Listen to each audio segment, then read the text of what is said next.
오늘은 요한복음 5장 25절에서 29절 말씀 중심으로 지금도 일어나는 부활 그리고 장차 올 부활이라고 하는 제목의 말씀으로 함께 은혜를 나누려고 합니다.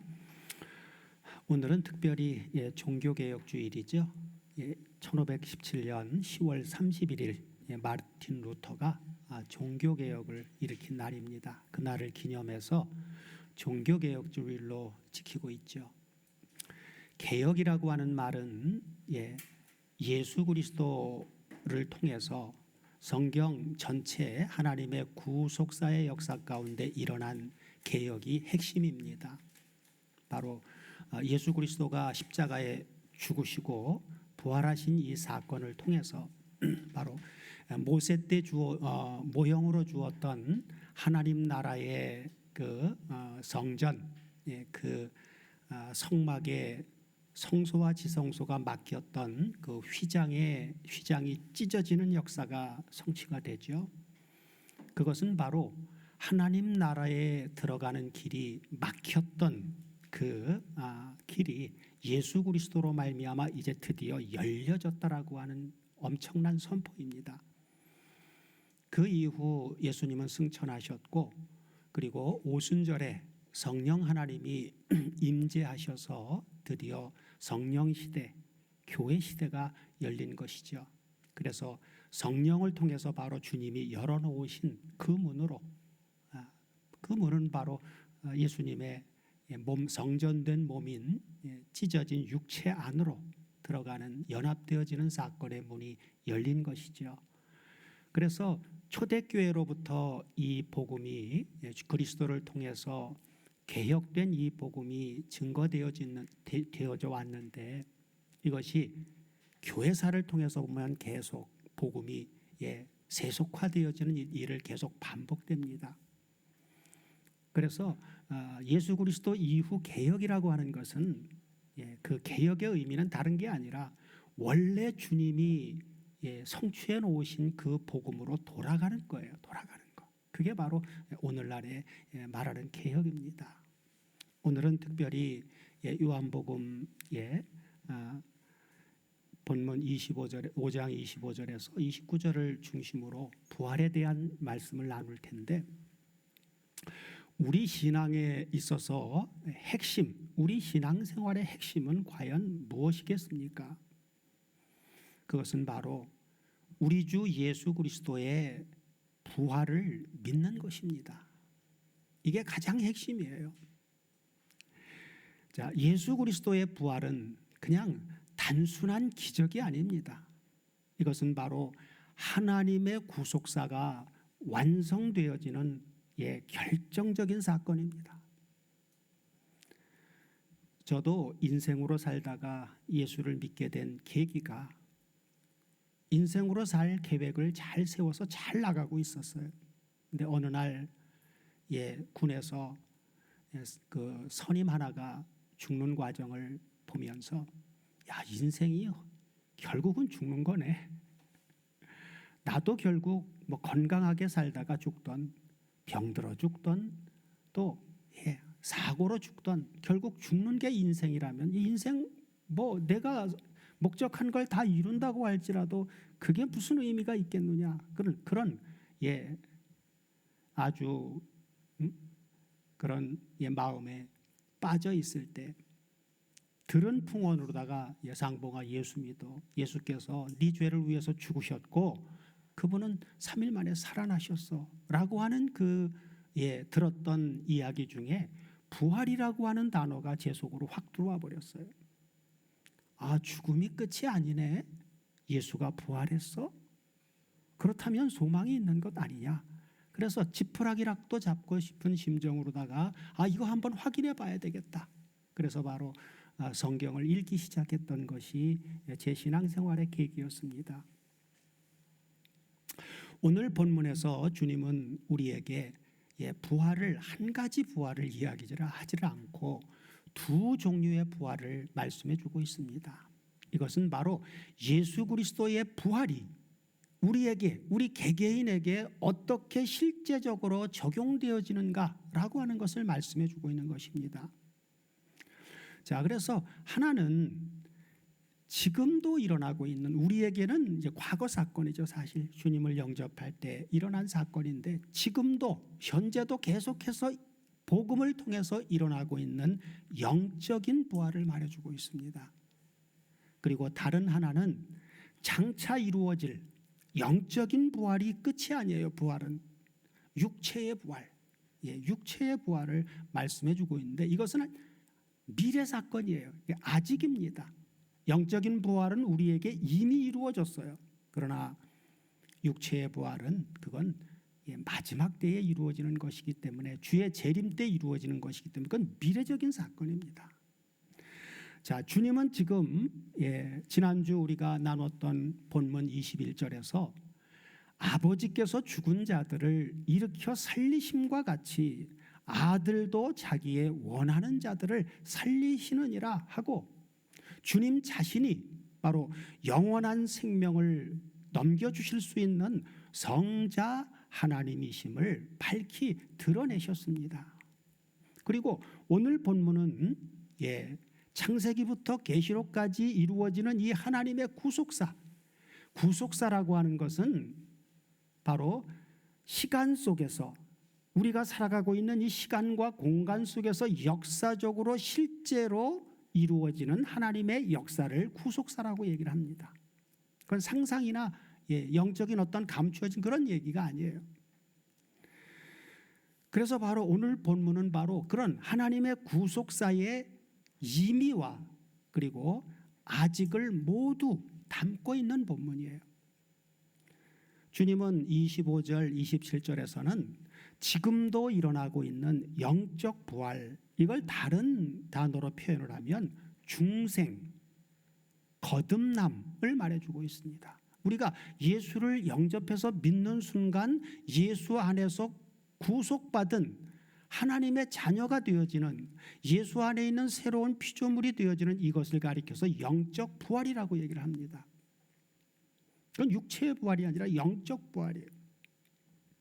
그리고 본문 28절, 29절은 이건 미래 사건이에요. 장차 일어날 육체의 부활, 곧 역사적인 종말에, 예수님이 재림하실 역사적인 종말에 현실화되어질 부활을 말씀해 주고 있는 것입니다. 자, 먼저 지금도 이루어지고 있는 영적 부활에 대해서 구체적으로 상고해 볼 텐데, 자, 먼저 본문 25절을 다 같이 한번 보겠습니다. 25절을 잘 유념해서 봐야 되는데, 자, 주님은 아주 중요한 말씀을 하실 때마다 아멘, 아멘, 레고 휘민, 우리말로는 진실로, 진실로, 아멘을 진실로로 번역을 했어요. 자, 진실로, 진실로 너희에게 이르노니 죽은 자들이 하나님의 아들의 음성을 들을 때가 오나니, 그래요. 그래서 들을 때가 오나니 그러면서 곧 이때라 그래요. 그러면서 듣는 자는 살아날 것이다. 자, 여기에 죽은 자들이라고 하는 이 죽은 자들이가 원문을 보면 호인 네크로이. 그래서 이 죽은 자들인데, 여기서 말하는 죽은 자들은 우리가 어떤 상태의 죽은 자들을 말하는지를 우리가 본문을 통해서, 이 본문에서 말하고 있는 죽은 자들이 어떤 상태의 죽은 자들을 말씀하시는지를 정확하게 우리가 알아야 됩니다. 안 그러면 죽은 자가, 왜 성경에는 죽은 자가 두 종류의 죽은 자가 있으니까, 그렇죠? 영적으로 죽은 사람이 있고 육체가 진짜 죽어서 저 장사 지낸 그런 죽은 자가 있단 말이에요. 그래서 여기서 죽은 자는 바로 에베소서 2장 1절에서 말하고 있는 너희의 허물과 죄로 죽었던 너희를 살렸다라고 했을 때, 허물과 죄로 죽은 이 사람들은 육체가 죽어서 장사 지낸 그런 사람들이 아니죠. 하나님과의 영적인 교제가 단절되어진, 왜? 죄로 말미암아 그런 상태의 사람들을 말해주고 있다라고 하는 것입니다.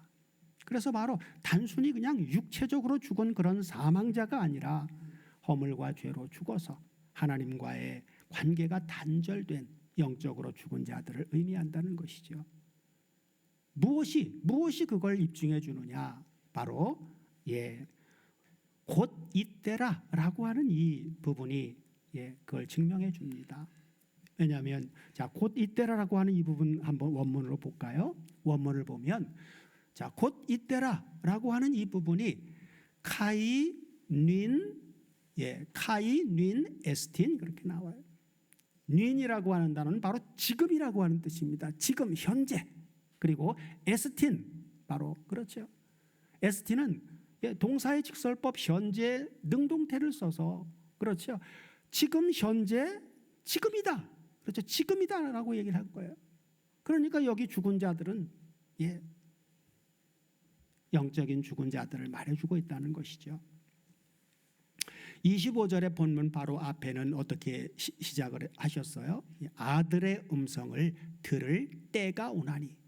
여기 때가 오나니라고 하는 이 부분은 미래태를 쓰고 있습니다. 아들의 음성을 들을 때가 오나니. 그런데 지금이다라고 하는 여기에는 현재형을 쓰고 있어요. 헬라어 문법에서 앞에 미래태를 쓰고 그리고 뒤에 현재형으로 병행하는 이 시제는 메시아 시대의 현재적 희련을 의미해 주고 있습니다. 미래가 아니에요. 앞에 미래와 뒤에 현재가 병행되는 그 시제는 고대 헬라어 문법적으로 메시아 시대의 현재적 희련을 의미해 주고 있다는. 그렇기 때문에 바로 영적인 부활, 여기 죽은 자들은 영적으로 죽은 자들이라고 해석해야 맞는다 그 말이에요. 하나님의 나라는 주님이 직접 마태복음 4장 17절에서 이때부터 예수께서 비로소 전파하여 가라사대 뭐라고 전파하셨어요? 최초로 선포한 말씀이 회개하라. 그렇죠. 천국이 가까이에 오고 있는 게 아니라 완료태를 써서 이미 와 있다라고 선포하셨죠. 그러니까 하나님의 나라의 그 영적인 현재적 희련은 바로 예수 그리스도가 오셔서 공생애적인 그 말씀을 공생애의 말씀을 선포하는 그때부터 하나님의 나라는 이미 시작된 것입니다. 종말은 그때부터 시작된 거예요. 그러나 종말도 우리가 점으로 보지 말라 그랬죠. 종말도 시작이 있고 과정이 있고 끝이 있다. 재림은 끝의 이야기를 하고 있는 것이고 우리가 영적인 부활은 바로 시작에 있는 것입니다. 자, 영적 부활을 증거한 다른 성경의 본문도 우리가 대비해서 적용해 보면 에베소서 2장 5절을 보면 이렇게 말씀해 주고 있지요. 허물로 죽은 우리를 그리스도와 함께 살리셨다. 이 영적인 부활을 이야기해 주고 있습니다. 살리셨다. 그러면서 너희가 은혜로 구원을 얻은 것이다. 그러면서 6절에 또 함께 일으키사 그리스도 예수 안에서 함께 하늘에 앉혔다라고 하는 이 사건은 영적인 사건입니다. 자, 그래서 죄로 죽은 영혼을 그리스도와 함께 살리신 이 사건이 바로 뭐다? 이것이 바로 영적 부활이다. 자, 골로새서 2장 12절 13절도 같이 보시면 골로새서에서도 사도 바울은 똑같은 이야기를 다르게 표현을 하는데 밥티조라고 하는 사건으로 얘기를 해주는데, 자, 너희가 밥티조로 그리스도와 함께 장사한 바 되고 또 죽은 자들 속으로부터 예수 그리스도를 다시 살리신 일으키신 하나님의 역사를 믿음으로 말미암아 그 안에서 함께 일으키심을 받았느니라. 그래서 예수 그리스도의 죽으심과 부활을 믿음을 통해서 예수님의 죽으심과 부활에 우리가 참여한 자가 되는 거예요. 이게 바로 영적인 부활입니다. 13절도 연결해서 보면 또 너희의 범죄와 육체의 무할례로 죽었던, 이거 영적으로 죽은 거예요. 육체가 죽은 게 아닙니다. 육체는 지금 우리처럼 살고 있어요. 영적으로 죽었던 너희를 하나님이 그와 함께 살리시고 우리의 모든 죄를 사하시고 그래요. 그래서 바로 밥티조라고 하는 이 세례는 옛사람의 죽음과 그리고 새 생명의 부활, 영적인 부활을 상징해 주고 있습니다. 옛사람의 죽음과 새 생명의 부활. 육체가 죽은 이야기를 하는 게 아니에요. 자, 요한복음 11장 25절에서도 예수님이 직접 죽은 나자로를 살리는 그 현장에서 그 직전에 바로 이런 말씀을 하시죠. 요한복음 11장 25절이요. 25절을 보면 자, 예수께서 가라사대 때 나는 지금 현재 부활의 존재다. 그렇죠? 현재 부활의 존재를 말씀해 주고 있죠. 그래서 나는 지금 부활의 존재요. 또 생명이니 그러면서 뒤에 가서 나를 믿는 자는 죽어도 살겠고 그리고 무릇 살아서 나를 믿는 자는 영원히 죽지 않을 것이다 그래요. 이걸 내가 믿느냐 그래요. 그러니까 믿는다면 그분은 현재적인 부활의 존재이기 때문에 지금도 살릴 수 있다 그 말이죠. 그런데 마르다와 마리아는 어떤 부활만을 생각을 했어요? 현재도 살릴 수 있는 그런 분을 생각하지 못하고 마지막 날, 그렇죠, 유대 전통적으로 생각했던 역사적인 종말의 부활만을 생각하고 있었던 것이죠. 그럼 나자로의 부활 사건을 왜 주님이 하셨습니까? 하신 이유는 자, 주님은 며칠 만에 부활하죠? 3일 만에. 근데 나자로는 며칠 만에 살립니까? 왜 3일 만에 안 살리고 왜 나흘 만에 살렸을까요? 거기에도 의미가 있는 거예요. 예수 그리스도의 부활이 일어나야 나고 난 다음에라야 실제적인 육체의 부활이 현실화된다라고 하는 그것을 보여주기 위해서 사흘 만에 살리신 겁니다.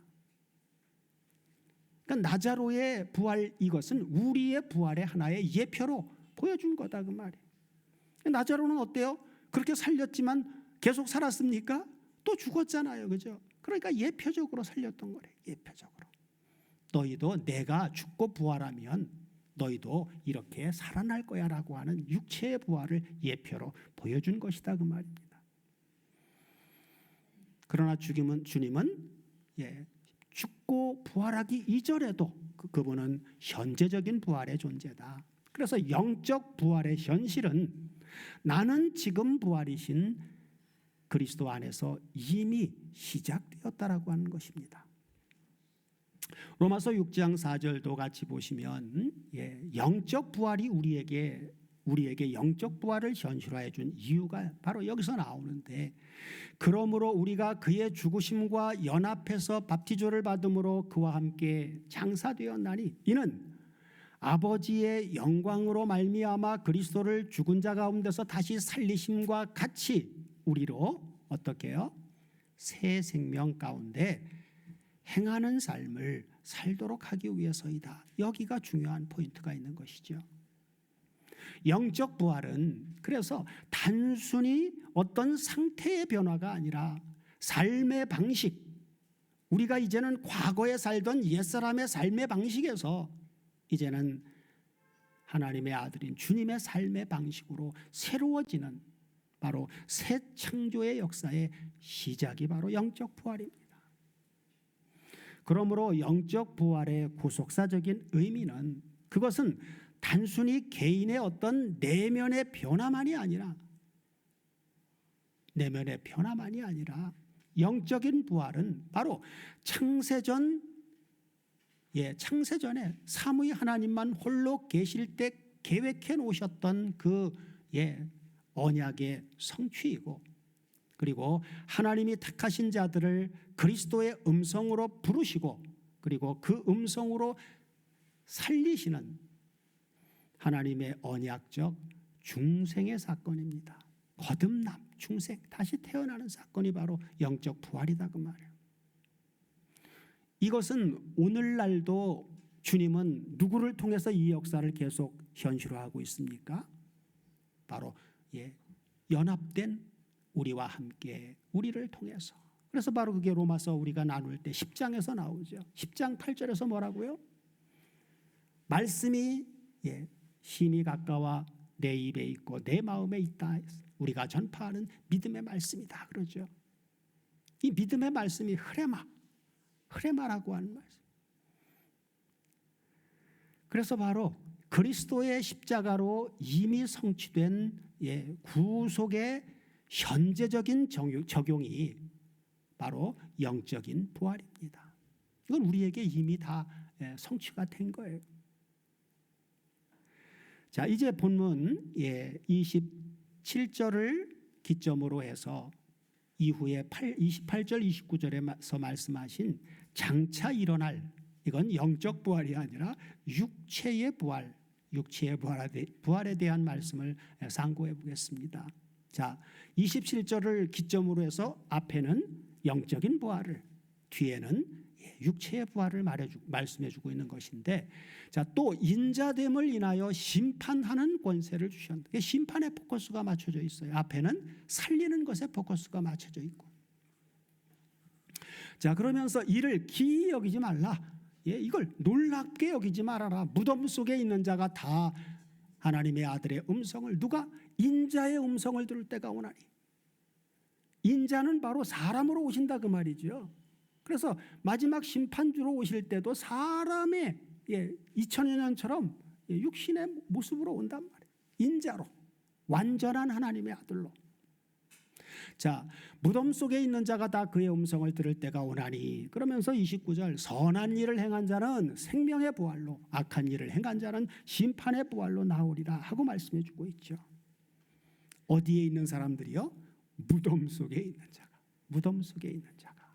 이걸 영적으로 해석하게 되어지면 여기는 문제가 발생을 합니다. 무덤 속에 있다라고 하는 걸 영적으로 뭐 서기관들과 바리새인들의 권세 아래 있는, 이렇게 해석을 해버리게 되면 여기는 안 맞아요. 자, 여기 무덤 속에 있는 자가 다라고 하는 부분을 원문을 통해서 보면, 원문에 보면 판테스 호이 엔토이스 무네메이오스 그래요. 무네메이오스. 이 원문대로 직역하면 무덤 속에 있는 모든 자들이, 그죠? 무덤 속에 있는 모든 자들이라고 번역을 해, 그렇게 이제 번역을 해야 됩니다. 이것은 앞서 살펴본 영적 죽음과는 대비되는, 실제로 육체의 사망자를 가리키는 말씀입니다. 여기도 영적으로 죽은 사람으로 적용하면 안 맞아요. 이건 주님은 그런 의도로 말씀하신 게 아닙니다. 그리고 29절에 나오리라라고 하는 이 번역된 이 단어도 에크포리오마이라고 하는 단어인데, 여기는 미래 중간 디포테를 쓰고 있어요. 미래태를 쓰고 있습니다. 이것은 바로 하나님의 명령에 반응하는, 하나님의 명령에 반응하는 실제로 일어나는 부활의 움직임을 말해주고 있습니다. 죽은 자가 실제로 살아나는 그런 실제적인 부활의 움직임을 말해주고 있다 그 말이에요. 자, 창조할 때, 하나님이 무에서 유를 창조할 때도 하나님이 있으라 하시니까 어땠어요? 하나님이 말씀하신 대로 보이지 않던 것들이 실제로, 그렇죠, 존재하게 되어지는 것으로 그렇게 창조되었듯이, 주님이 나자로를 불렀던 것처럼 나자로야 나와라 라고 불렀던 것처럼, 그분이 재림시 인자로 오시는 그날에, 그렇죠, 그 부활의 명령이 이것 역시 실체적인 현실로, 가시적으로 보이는 현실로 이루어지는 역사다 그 말. 자, 육체의 부활의 실제를 증거한 성경의 다른 본문을 우리가 찾아보면, 먼저 구약 성경의 핵심적인 곳이 바로 다니엘서입니다. 다니엘서는 마지막 때에 그 이루어질 역사를 다니엘을 통해서 아주 적나라하게 보여줬지요. 자, 다니엘서 12장 2절을 보면 주님이 말씀하셨던, 그렇죠, 무덤 속에 있는 자가 다 그의 음성을 들을 때가 오나니, 선한 일을 행한 자는 생명의 부활로, 악한 일을 행한 자는 심판의 부활로 나온다라고 하는 주님의 이 말씀이 바로 다니엘서에서도 다 같이 한번 보시겠습니다. 땅의 티끌 가운데 자는 자 중에 많이 깨어 영생을 얻는 자도 있겠고, 수욕을 받아서 무궁이라고 하는 것은 영원히, 그렇죠, 올람, 영원히 부끄러움을 입을 자도 있을 것이며 그래요. 그러면서 지혜 있는 자, 예수 그리스도를 소유한 자는 궁창의 빛과 같이 빛날 것이요, 많은 사람을 옳은 대로 돌아오게 한 자는 하늘의 별과 같이 영원토록 비추리라. 그러면서 다니엘아, 마지막 때까지 이 말을 간수하고 그러죠. 마지막 때 일어날 일이란 말이에요. 이처럼 구약에서 이미 두 종류의 부활을 예언이 되어 있습니다. 그렇죠? 오늘 본문은 바로 주님께서 바로 다니엘을 통해서 예언했던, 그렇죠, 자는 자 중에, 죽은 자들 가운데 영생을 얻을 자, 그리고 수치를 당할 자, 이렇게 표현된 이 두 부활을 그대로 반영해서 요한복음에서 그렇게 말씀을 해주신 것이죠. 왜? 구약의 다니엘을 통해서 하신 말씀도 그분이 하신 말씀이니까. 자, 요한복음 6장 54절도 보면 육체의 부활에 대한 것을 한 구절에서 영적 부활과 육적 부활을 동시에 이제 한 구절 속에서 말씀해 주셨는데, 자, 내 살을 먹고 내 피를 마시는 자는, 그렇죠, 영생을 가졌고, 자, 여기 영생을 가진 게 바로 무슨 사건이에요? 이게 바로 현재 부활인 영적 부활을 얘기해 주고 있는 거예요. 그분의 살과 피를 먹었다라고 하는 것은 바로 뭡니까? 그분의 죽으심과 그분의 부활을, 실제적인 그 복음을 받아들였다 그 말이에요. 예수께서 나의 죄를 위해서 죽으셨고 나를 의롭다 하시기 위해서 살아나셨다라고 하는 이 복음을, 진리의 복음을 받아들인 거예요. 그걸 바로 내 살을 먹고 내 피를 마신다, 그렇게 표현한 겁니다.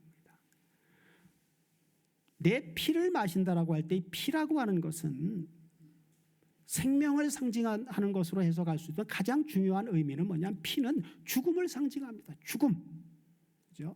내 죄를 위해서 그분이 죽었단 말이에요. 그 십자가의 대속이 핵심적인 것입니다. 그래서 그걸 받아들이는 자는 영생을 지금 소유한 것이 영적 부활이 현실화됐다 그 말이에요. 그리고 뒤에 뭐라고요? 연결해서 마지막 날에 내가 그를, 이미 살아난 그를 다시 살린다는 거예요. 여기 다시 살림은 바로 육체의 부활을 말해주고 있는 것입니다. 그래서 앞에는 현재 태를 쓰고 있고 뒤에는 미래 태를 쓰고 있는 거예요. 자, 예수님은 자기 백성의 육체의 부활을 직접 약속하셨습니다. 약속하신 거예요. 그죠? 요한복음에는 이 마지막 날에, 여기 지금 마지막 날에 등장하는데, 요한복음에 보면 에스키테 헤메라라고 하는 이 마지막 날에라고 하는 이 단어가, 이 문구가 요한복음에는 모두가 다 어디에 적용돼요? 육체의 부활이나 현재적 구속을 의미하지를 않고 모두가 다 항상 육체의 부활의 시점이 주님의 재림으로 적용되고 있다는 것입니다. 자, 사도 바울도 주님이 이렇게 분명하게 선포했듯이 주님의 충성스러운 종 사도 바울도 어떤 부활 신앙관을 가지고 복음 전하는 삶을 살았습니까? 자, 사도행전 24장 15절을 보면 사도 바울이 복음 때문에 로마로 죄인으로 포박되어서 가는 그 도중에 사도행전 24장 15절에서 이렇게 얘기하죠. 유대인들이 그를 죽이려고 달려들 때 아그리빠 왕 앞에서 사도 바울이 증언할 기회를 줘가지고 변명할 기회를 줘서 변명하는 내용 가운데 나오는 것입니다. 자, 저희의 기다리는 바 하나님께 향한 소망을 나도 지금 가지고 있다. 하나님께 향한 소망. 그게 어떤 소망이냐? 곧 의인과 악인의 부활이 있을 것이다 합니다. 의인과 악인의 부활이 있을. 사도 바울도 이 소망을 가지고 살았단 말이에요. 마지막 날에 이루어질 부활을 현재 부활로 갖다가 묶어버리게 되면 어떤 병폐가 나오느냐? 소망이 약화돼요. 부활에 대한 소망이 약화시켜버린단 말입니다. 그러니까 살아갈 목적이 약화되니까 현실적으로 자꾸 세속화되는 생각으로 끌고 가버려요. 이미 부활은 다 이루어졌는데 할 게 없어져 버려요. 바울은 바로 의인과 악인의 이 부활을 소망했기 때문에, 이 하늘의 소망을 가지고 있기 때문에 이 땅에서 복음 때문에 받는 그 환난과 극한 시련들을, 이 소망을 붙잡고 주님이 십자가에 죽었다 부활한 그 표대를 향해서 매진할 수 있었던 거예요. 그러면서 다음 사도행전 14장 15절 이렇게 말한 그 사도 바울이 16절에서 뭐라고 얘기합니까? 자, 16절을 보면 사도행전 24장 16절에서 그러죠. 자, 이것을 인하여, 자, 의인과 악인의 부활이 있다라고 하는 그 소망, 그 사실, 그것을 인하여 나도 하나님과 사람을 대하여 항상 양심에 꺼리낌이 없기를 힘쓰는 삶을 살고 있다라고 얘기를 하거든요. 그러니까 신앙 부활의 소망, 그렇죠. 의인과 악인의 부활이 있다라고 하는 이 하나님께 향한 소망이 있을 때 하나님 앞에서뿐만이 아니라 사람 앞에서도 양심에 꺼리낌이 없는 거룩한 하나님의 자녀로서의 합당한 신앙생활을, 삶을 살아갈 수 있는 것이다 그 말이에요. 주님과 연합된 바울도 보면은 어떤 방법으로 육체의 부활이 성취될 것을 증거하고 있는지, 그건 바로 고린도전서 15장 51절 이하를 보면 이렇게 얘기를 해주고 있습니다. 주님은 아들의 음성을 들을 때 그렇게 얘기하는, 똑같은 얘기를 다르게 표현을 했어요. 자, 보라, 내가 너희에게 비밀을 말하노니 우리가 다 잠잘 것이 아니요, 우리가 다 예수 안에서 죽을 것이 아니요. 똑같은 얘기. 마지막 나팔의 순식간에 호련이 다 변화하리니. 마지막 나팔이 바로 뭡니까? 이게 바로 하나님의 아들의 음성이에요. 그죠? 나팔 소리가 나매 하나님의 아들의 음성이 들리매 죽은 자들이 썩지 아니할 것으로 다시 살고 우리도 변화하리라 하고 말씀해 주고 있죠. 육체의 부활은 그래서 동일한 나의 연속성 위에 전혀 다른 영광의 몸으로 변화될 사건을 말씀해 주고 있는 것입니다. 이게 육체의 부활, 영적 부활과 다른 것이죠. 빌립보서 3장 20절 21절을 보면 그래서 사도 바울 빌립보 교회에게도 이렇게 분명하게 얘기해 주고 있어요. 자, 오직 우리의, 빌립보서 3장 20절, 자, 오직 우리의 시민권은 하늘에 있는지라. 이들이 어떤 사람들이에요? 영적 부활이 현실화된 사람들이란 말이에요. 우리가 하늘에 이미 안친 바 되어졌죠. 하늘에 시민권이 있는 거예요. 그런데 그거로 끝나는 게 아니라 거기로서 구원하는 자 곧 주 예수 그리스도를 기다리노니.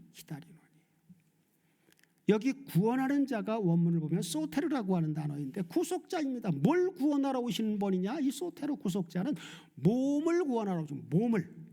영적 구원이 아니라 몸을 구원하러 오시는 분이란 말이에요. 에베소서 5장 23절에 보면 몸의 구속자라고 나와요. 몸의 구속자. 그래서 그분을 기다리는데 이 단순히 기다리는 게 아니라 학수고대하고 있단 말이에요. 학수고대한다. 어떻게 그분이 우리의 몸의 구속을 어떻게 현실화하느냐? 21절 나오죠. 그가 만물을 자기에게 복종케 하실 수 있는 자의 역사로 우리의 낮은 몸을 자기 영광의 몸의 형체와 같이 확 변하게 만들어 줄 것이다. 그래서 바로 그리스도의 2000여 년 전 십자가의 부활은 바로 이렇게 이루어질 성도의 부활의 원형입니다. 자, 영적 부활이 이미 성취된, 우리는 영적 부활이 이미 성취됐죠? 그럼 영적 부활이 이미 성취된 우리 현재의 몸은 어떤 몸입니까? 로마서 8장 11절을 보면 이렇게 분명하게 증거해 줍니다. 예수를 죽은 자 가운데서 다시 살리신 이의 영이 너희 속에 거하시면, 그리스도 예수를 죽은 자 가운데서 살리신 이가 너희 안에 거하시는 그의 영으로 말미암아 너희의 어떤 몸을, 그럼 영적 부활이 이루어진 우리 몸은 안 죽을 몸입니까? 죽을 몸입니까? 죽을 몸이단 말이에요. 너희 죽을 몸도 살리시리라. 그래서 몸의 구속이 이루어지는 것을 8장에서 여기서 죽을 몸도 살리시리라고 하는 이것을 23절로 내려가 보면 사도 바울이 23절에서 이렇게 얘기하죠. 자, 이뿐 아니라 또한 우리 성령의 처음 익은 열매를 받은 우리까지도, 이게 바로 뭐예요? 영적 부활이 현실화된 사람이에요. 그죠? 영적 부활이 현실화된 우리까지도 속으로 탄식하여 양자될 것 곧 우리 몸에, 죽을 몸의 구속을 기다리느니라 하고 말씀해 주고 있죠. 그래서 뒤에 가면 뭐라고요? 우리가 소망으로 구원을 얻었음에, 그죠? 소망으로, 무슨 여기서 말하는 구원은 어떤 구원입니까? 영적인 부활의 구원이 아니라 육체의 부활의 구원을 얘기하고, 그래서 소망으로 구원을 얻었다고 얘기해요. 소망으로 구원을 얻었음에, 보이는 소망이 아니니, 아직 왜 현실화된 게 아니까 미래 사건이니까. 보는 것을 누가 바라리요 그래요? 육체의 부활이 이루어졌다면 소망이 있을 수 없죠. 없어져 버려요. 그건 미혹입니다. 현재는, 그래서 로마서 8장 11절을 근거해서 현재는 죽을 몸이며 성령께서 그리스도를 살리신 동일한 능력으로 우리 죽을 몸도 그날에는 반드시 살릴 것입니다. 자, 주님의 재림시에 일어날 그 육체의 부활의 순서는 어떻습니까? 데살로니가전서 4장 16절 이하를 보면, 데살로니가 교회는 주님의 재림이 금방 올 줄 알고 살았는데 시간이 지나도 안 오셔요. 성도들은 한 사람 두 사람 죽어가고 있는데 걱정이 된 거예요. 부활이 이미 지나간 거 아니야? 부활 없는 거 아니야? 고린도 교회도 마찬가지였습니다. 어떤 사람 성도들은 부활이 없다고 주장까지 했어요. 그래서 사도 바울은 고린도전서 15장에서 부활은 있는 거야. 그걸 원형으로 예수님이 죽으셨다 부활했지 않았냐? 만약에 부활이 없다면 우리 믿음도 헛되고 다 헛된 거야. 그러면서 부활의 실제적인 역사를 말해주고 있고, 데살로니가전서는 관점이 조금 달라요. 부활의 시기, 어떻게 언제 그 부활이 현실화되느냐를 말해주고 있는데, 다 같이 한번 보겠습니다. 부활의 순서예요. 주께서 호령과 천사장의 소리와 하나님의 나팔로 친히 하늘로 쫓아 강림하시리니, 하나님의 나팔, 아들의 음성이죠. 그리스도 안에서 죽은 자들이 먼저 일어나고, 이게 그렇죠. 죽은 자들이 먼저 일어나고 그 후에 우리 살아남은 자도 저희와 함께 구름 속으로 끌어올려 공중에서 주를 영접하게 하시리니 그리하여 우리가 항상 주와 함께 있을 것이다. 첫째는 주께서 호령과 천사장의 소리와 하나님의 나팔로 하늘로 쫓아 친히 오시는 거예요. 이 가시적으로 보는 존재로 오는 겁니다. 이게 영적으로 오는 게 아니에요. 이게 첫 번째고, 두 번째는 그때 어떤 일이 일어나요? 아들의 음성을 듣고 그리스도 안에서 죽은 자들이 일어나요. 그죠? 이건 생명의 부활을 얘기하는 거예요. 생명의 부활. 예수 안에서 죽은 자들이 생명의 부활로 일어나는 거예요. 그 다음에 세 번째로는 그 후에, 그죠? 우리 살아남은 자들은 이 지구상에 영적인 부활이 현실화되어져서 신앙생활을 하고 있는 사람들이에요. 우리 살아남은 자도 저희와 함께 구름 속으로 끌어올려, 그 다음에 네 번째로 공중에서 주를 영접하게 돼요. 그리하여 우리가 항상 영원히 주와 함께 있을 것이다.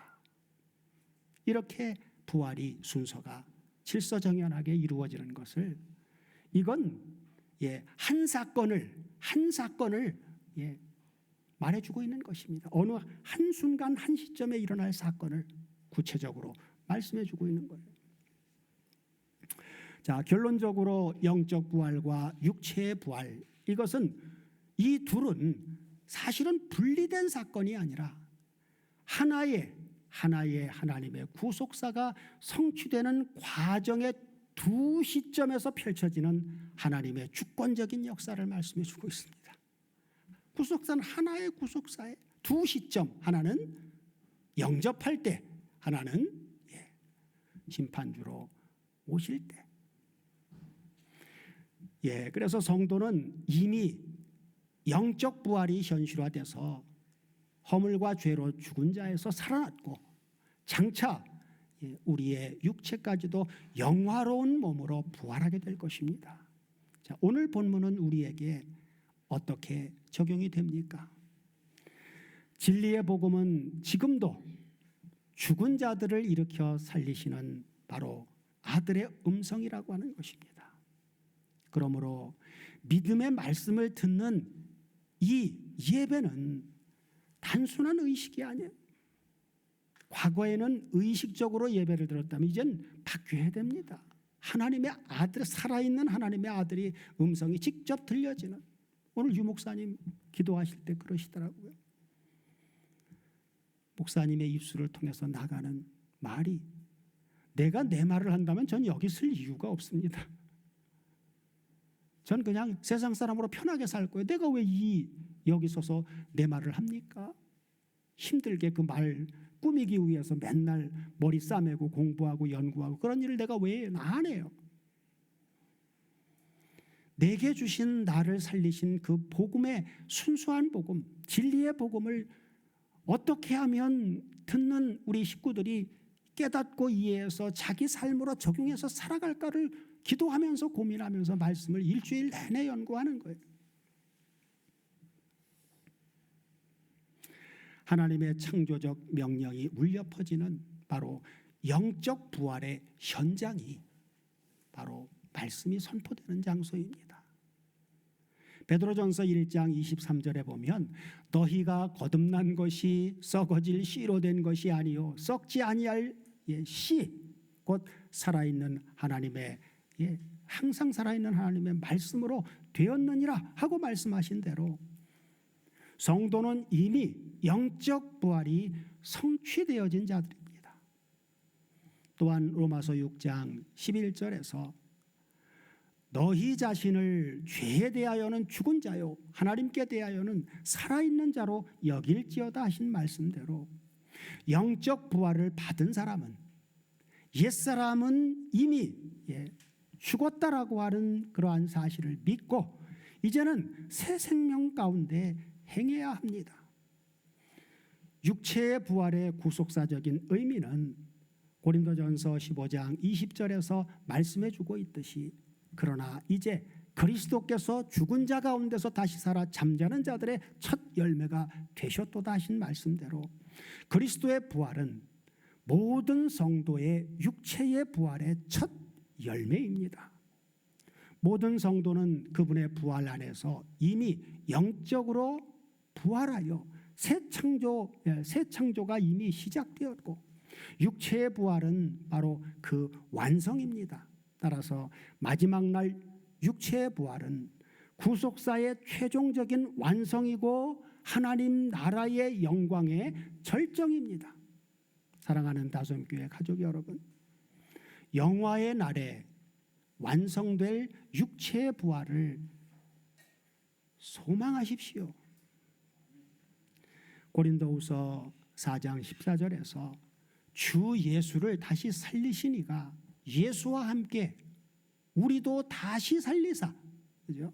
너희와 함께 그 앞에 서게 하실 줄을 아노니 하신 말씀대로 우리의 몸이 약하고 설사 병들어 죽게 되었을지라도 성령께서 그리스도를 다시 살리신 그 능력으로 우리의 죽을 몸도 다시 살리실 것입니다.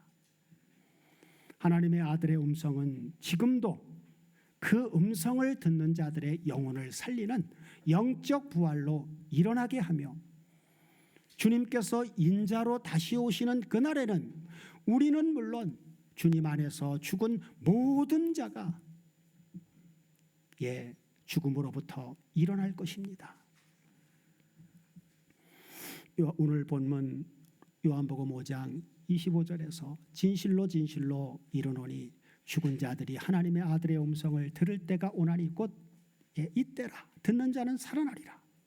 그리고 28절 29절에서 이를 기이 여기지 말아라. 무덤 속에 있는 자가 다 그의 음성을 들을 때가 오나니 선한 일을 행한 자는 생명의 부활로 악한 일을 행한 자는 심판의 부활로 나오리라. 이것이 바로 하나님의 구속사의 두 종류의 부활입니다. 지금의 우리는 그리스도 예수 안에서 구속받아 의롭다 하심을 얻은 영적 부활로 이미 살아났고 그날에는 육체의 부활로 우리 몸의 구속까지 완성될 것입니다. 이 두 부활의 능력 안에서 사는 우리는 이미 영원한 생명을 소유한 하나님의 자녀들입니다. 우리 모두 이미 성취된 영적 부활의 새 생명 안에서 보장된 그날에 완성될 육체의 부활을 소망하는 가운데 기쁨과 감사함으로 너희는 이제 모든 행실에 거룩한 자가 되게 하라 하신 성화의 삶을 날마다 은혜 가운데 누리는 삶을 살아갈 수 있도록 해주시기를 우리 주 그리스도 예수의 이름으로 축원드립니다.